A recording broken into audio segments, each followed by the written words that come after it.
CityWorks Expo is a collaborative, co-creative, and multidisciplinary idea exchange and festival conference that happens each fall in Roanoke, Virginia. By day, attendees are immersed in thought-provoking presentations, riveting performances, and engaging dialogue. By night, the conference continues with after-hours networking opportunities during street festivals, parties, and musical events. To learn more about Expo, visit cityworksexpo.com. Expo 2014 was made possible by these fine sponsors. How you guys doing? All right, my name is Dorathy. This is my partner, Dorathy, and Scott Noel, the artist known as Toobz.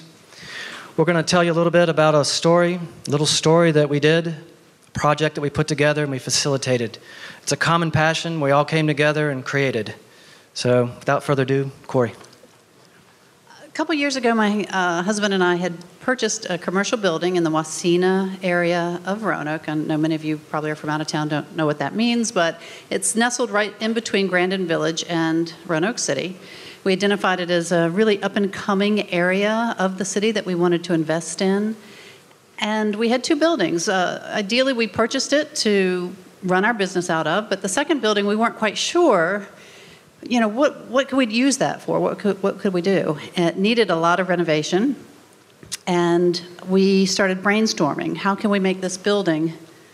Hopefully there's some pictures coming up here. How could we make this pole barn? It's a corrugated tin pole barn. There it is, in the middle of the city. A lot more interesting than that. Needed a lot of work. We did put a new roof on it, but then we started thinking about revitalization of the building. Went to a couple different sources, looked into facade grants and all sorts of tax credits, and we were just a small business, so it was very daunting for us to kind of travel down those paths. A couple years back, again, we started thinking about what needs paint, what do we do? So we consulted anyone that would really give us an opinion, designers, friends, neighbors of the area, and as circumstance should happen, some friends of mine out of Auckland, New Zealand, of all places, came to visit. Their son is a world-famous outdoor muralist. He goes by the name of Askew One. And we asked them about what he has done in the past and determined that we could actually paint just an amazing mural on this building and turn it into something fantastic. So then the process is, of course, that takes funding, and where do we get that funding, and what paths do we travel? And there's all sorts of avenues there as well that we explored, but decided that, you know what, we don't really know if we qualified for any of that either. And we weren't daunted by any of that. We kept thinking we were going to go forward and try and figure out a way to have any measure of revitalization be magnified in this area with doing something with this building. We, through other murals around the city, approached Toobz and asked him if perhaps it's a project that he would be interested in doing, offering up our building as a huge blank canvas, giving him free artistic license to do with it what he really wanted to do, indulge his creativity, indulge the opportunity. And he kept, I want to go to the picture of the sketch. So he came up with this wonderful sketch after sitting and speaking with Tom and I about what the building, the business was about. But even with that in mind, it was entirely his design, artistic license, to create what we have called human facturing. And if you want to talk a little bit about that. I think you should. Well, actually, it's hue manufacturing. Hue manufacturing, yeah. Sorry. So basically, when I was talking with Tom and trying to come up with a vibe that I've never met him before, and I was trying to figure out, well, how in the world am I going to tackle this huge barn and execute it in the right way so I can get further, jobs and more exposure. And the thing with this is, like, this is one of the largest projects I had ever done. And I really wanted to put the quality into it and a lot of thought, which I try to do that with pretty much anything that I do. But, you know, when I started thinking about what a great way to really show the community what little guys can do for the bigger guys and the big guys can do for the little guys. So basically that's Tom in the chair, and he's working on the bigger business and the bigger idea and the bigger future. And the bigger future is working on the little things that we aren't even aware of that are about to happen in the future. So he's building a little chair for the little guy to sit in to make bigger things. So that's kind of where humanufacturing came about. The little dog right there, Tom has 2 dogs, and you know, he's a furniture builder, custom furniture builder, and I decided to make a dogwood table out of it, and I thought that was a good idea. Awesome, to right? Throw in there. Yeah. And so, you know, so that's pretty much basically the idea that I came up with for that. And I'm colorblind, so when I go to do something like this, I always do it in a grayscale reference. And I just kind of use the tones and the colors and come up with its own unique color palette, which is kind of an advantage for me. So then we had to figure out how we were going to pay for that artwork to be on the side of our building. Yeah, one of the first things I told Scott was, we have no money. Yeah. And I was like, that was just being honest. I mean, we've been honest with each other from the beginning. But I said, we're going to raise the money. And we started with the idea of Kickstarter, and it's probably a very good place to go. But having on our own businesses, we have a lot of people in our trade who are interested in the arts. So that's where we started. We located and met with people who were interested, who we thought might be interested in contributing anything to this project. And we had a match donation, is that right? Yeah. And from there, we got donations from clients and people from our business. We have custom furniture business and stuff. So we were able to contact them as well as people in the community who might want to see this old nasty barn look awesome. So that's where we started. And we raised the money within 2 weeks. People are eager for change. They want change. Don't be afraid to ask them. They want it, and they did. So we raised the money with very gracious people, and we started this project this time last year. That was a year ago. Yeah. Yeah.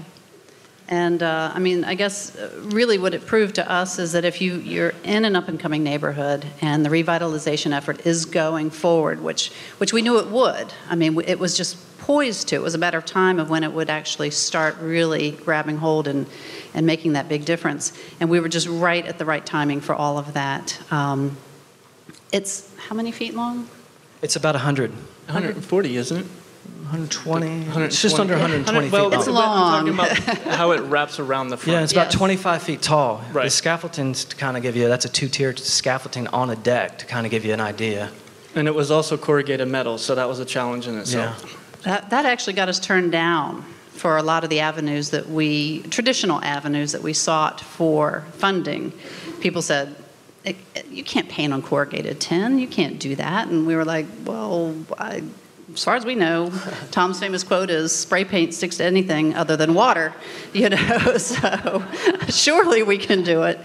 And of course, Toobz came in and proved that you could. And if we could, you can see it developing there on the slides. And I keep pointing to that one when you all are seeing this big one behind us. But there's the dogwood table. I tell you, it was extremely exciting for me every day to be in I work in a nice big warehouse, making things, doing things, but I had this incredible diversion. Every day I could go outside and talk with an artist and watch him develop this thing on our property, and it was an amazing experience. And meeting Scott and going through the whole process was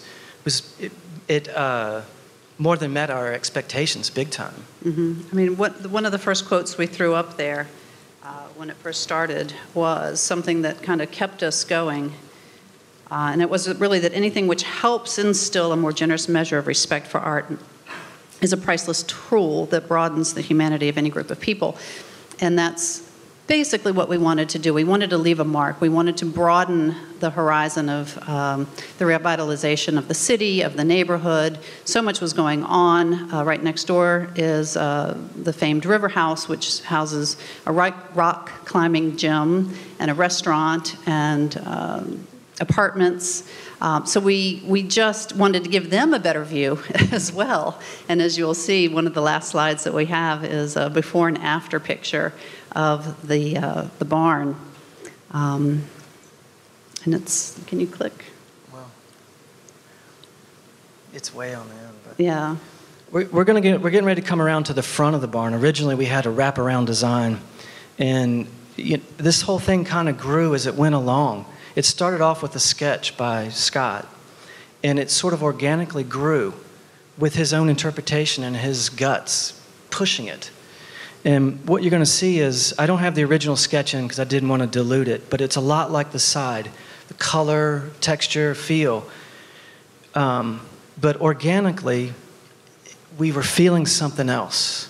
And I'm going to let Scott talk a little bit about it, but we came to this. Yeah.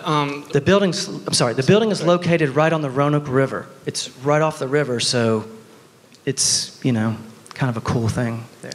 Yeah, while I was painting the whole hue manufacturing piece, I was, often I would take a break because I was getting kind of burnt out. It was a lot of struggle with the scissor lift on the gravel, and there was a lot of issues with being level and trying to get it elevated, and it would bottom out on me, and so I would have to go underneath there with some sticks and 2x4s and adjust the gravel and everything. So it took me like 20 minutes to get up somewhere to go tss, and then I'd get back down and I'd readjust the whole scissor lift again.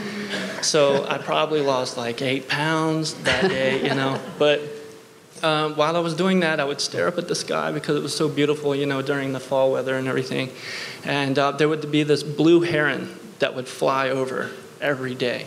And I kept seeing it, and I was going, I'm really getting burnt on this whole hue manufacturing idea, It's a great concept and everything, and I think I've done it on the side, and I would like to wrap around the front with a whole totally different style and give everybody a sense of variety.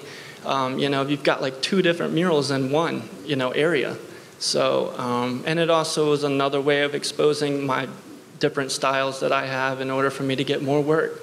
So I said, well, okay, I'll paint a realistic looking heron that everybody can relate to and embrace the beauty of this bird that you rarely see around these parts, but they are around. And so it kept looking like a pterodactyl flying over, and I was like, oh, what an awesome shape. And that's what I usually do. I play off of many shapes and things like that and get inspired by just shapes in general. So then I went ahead and I said, Tom, how about, we do a blue herring on the side.